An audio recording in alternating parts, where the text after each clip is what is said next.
Hey guys, welcome back to the Lucy White podcast. My name is Lucy Sims.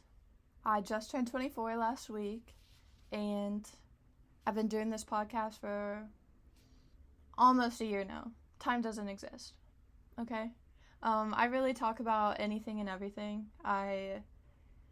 This podcast has really been me just like finding my voice. I guess I'm finding it. I don't know. Because I'm not used to doing this. This has been like a year of like talking to myself and kind of like talking to other people. I have always wanted a podcast, and then I just kind of started it one step at a time, figuring out where to go.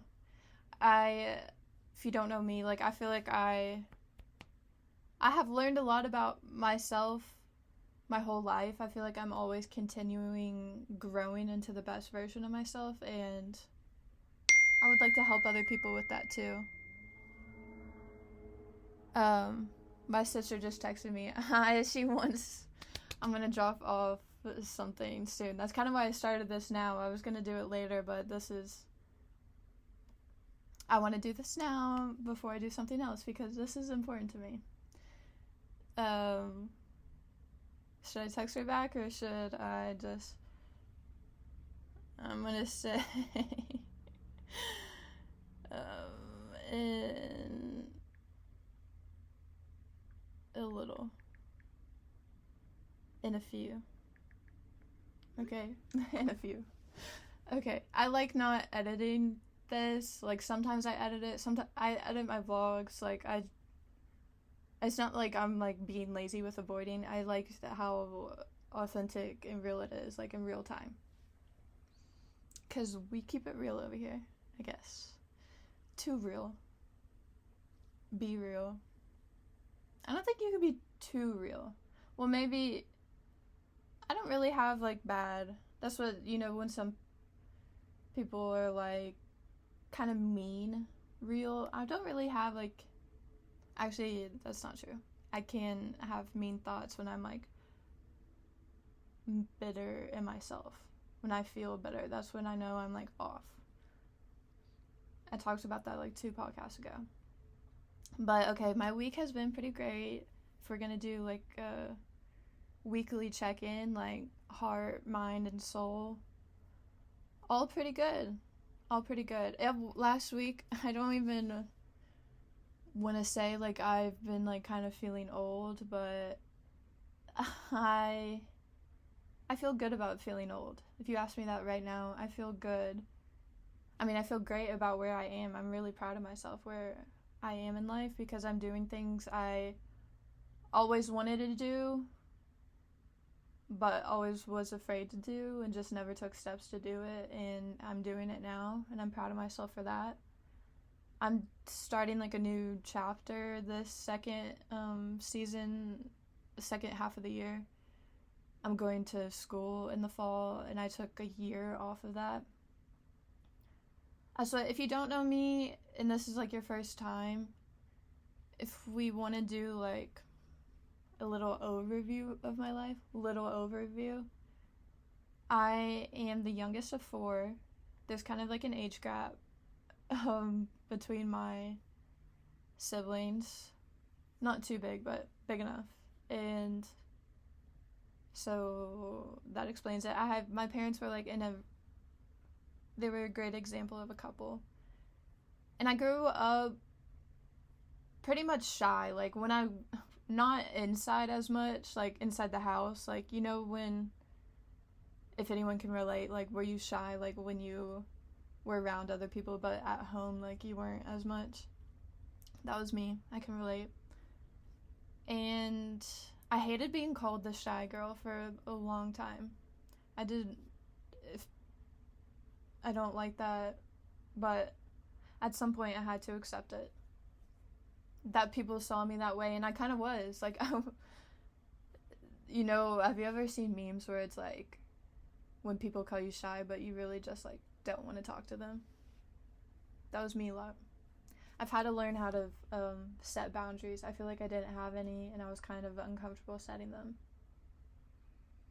I feel like maybe at some point, like in the beginning of my life, I was able to, and then you kind of learn, but like society tells you that that's not okay, and then you kind of like hide from yourself and like do more of the people pleasing thing, and then at some point you have to realize that doesn't work in life. You can't live your life that way if you want to grow as a person.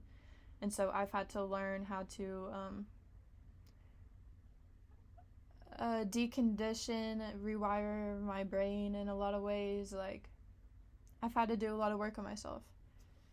I changed schools a lot as a kid, like thrown out a number 5 times, like I guess more than that if you count college. But I'm really grateful I've had that experience because I've learned to kind of like start new, learn a group of people, learn how I interact in different people. I love trying to understand other people's brains. And have you ever seen that meme where it's like, you always felt, if you ever felt misunderstood, that's why you're like so into psychology or like personality tests, like you just want to feel understood. That's me. I relate. So yeah, I changed schools a lot, try to work on not being shy anymore, and when I've never had like a relationship like in like middle school or elementary school. I was never that person. Some people asked me out to do like a homecoming dance or stuff, but I was just so shy or so uncomfortable with that. Like, I feel so bad. I went to homecoming with someone like freshman year of high school, and we like didn't talk. That's how I remember it. But I really liked him. I really liked him, and we just didn't talk. And then someone else in middle school, they asked me out to the dance, and just the thought of like, okay, I was a dancer my whole life, like a ballet dancer, and then I started doing like tap, jazz, hip hop. So uncomfortable doing all that stuff, but I did it. I've done a lot of stuff that makes me uncomfortable, and it helps me grow. So I'm kind of I've had to be used to being uncomfortable, and I recognize I grow from that, so I'm comfortable being cringe a little bit. Yeah, he asked me to out to the dance, and that was like the one time my school had a dance, because I went to creative and performing arts school for a while. I don't know, I basically said no, and then I remember he asked out someone else, like my friend-ish, and I think did she bail on him or like just didn't show up? Some big drama was happening. I remember everyone talking about it. I wasn't really no, but like inside my head I'm like, he asked me first. Okay, whatever. Where was I going? Okay, so preschool, different school. From like kindergarten to 3rd grade, I went to a Spanish immersion school. And then I don't remember ever asking, but my mom, did she make me? I don't know. I was compliant in it, so no one can make you. Well, I guess. Okay, moving on. I just remember being at the audition for the creative and performing arts school, like in 3rd grade.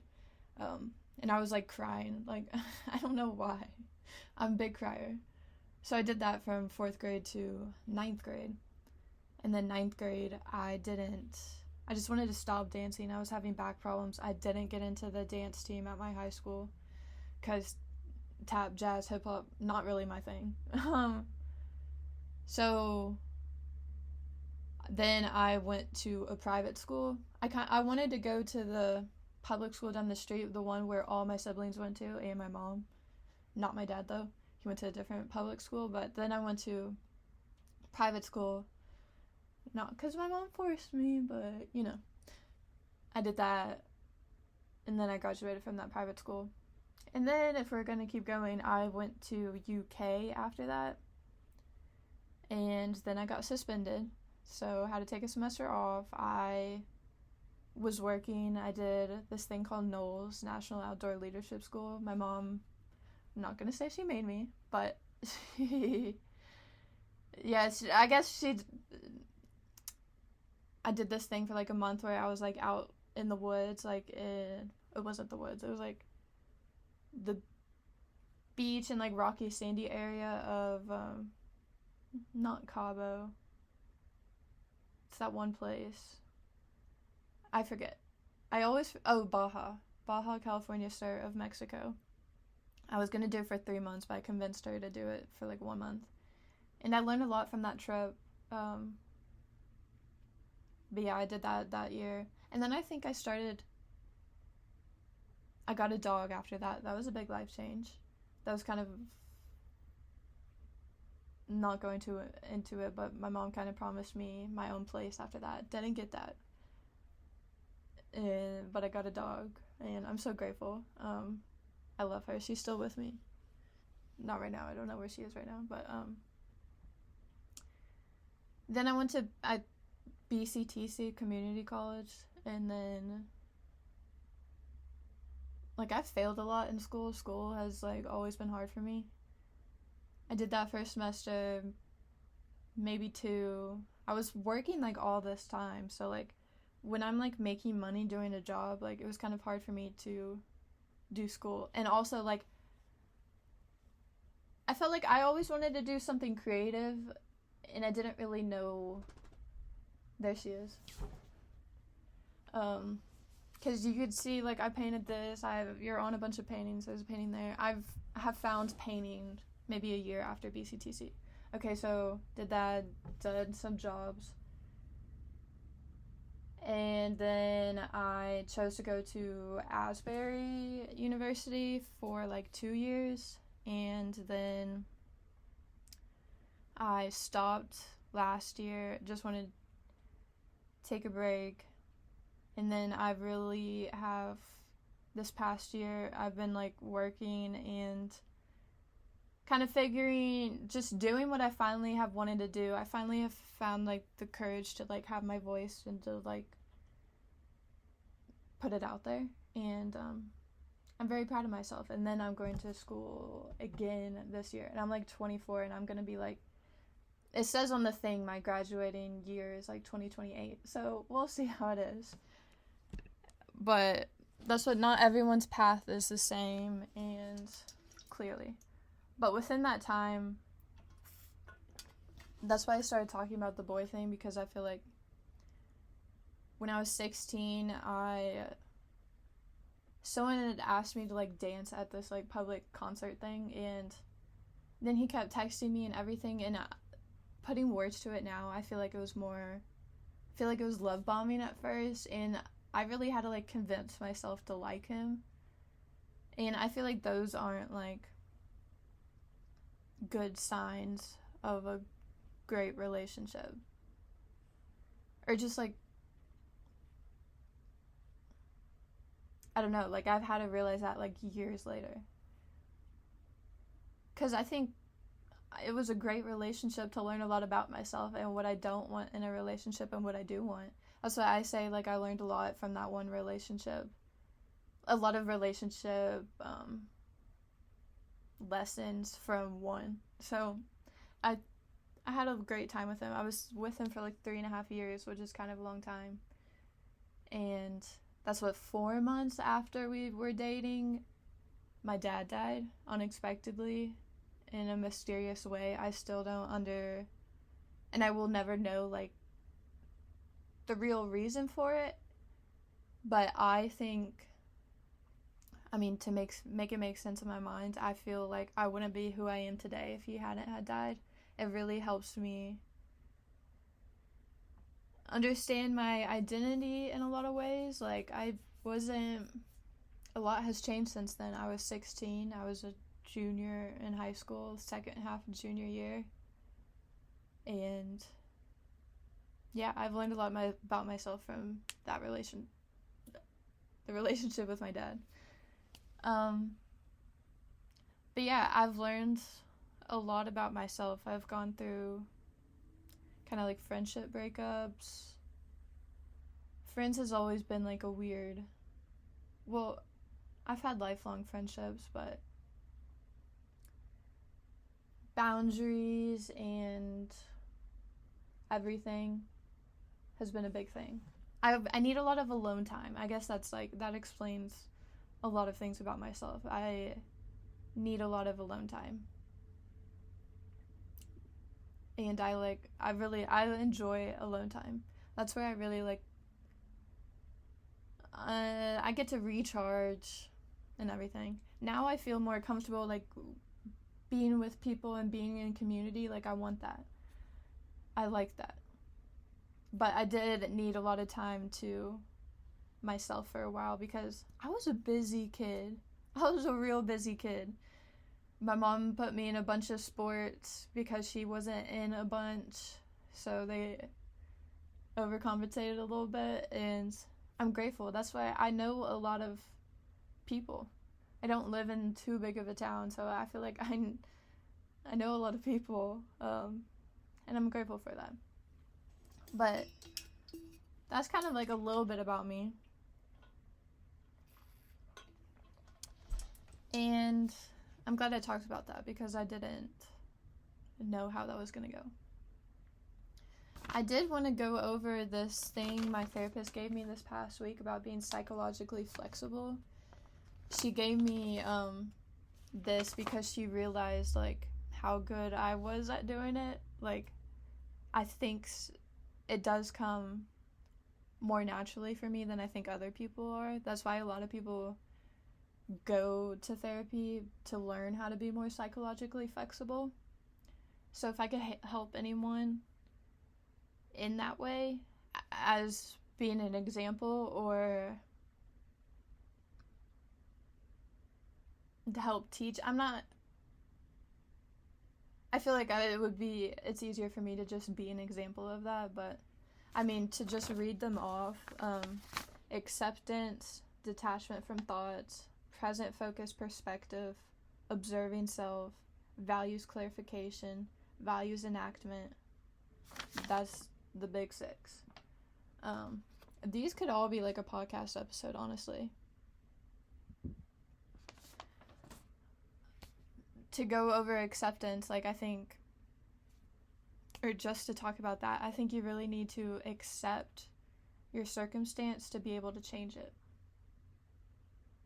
And that's a big thing. I'm thinking about my sister. I'm like, she's probably wanting me now.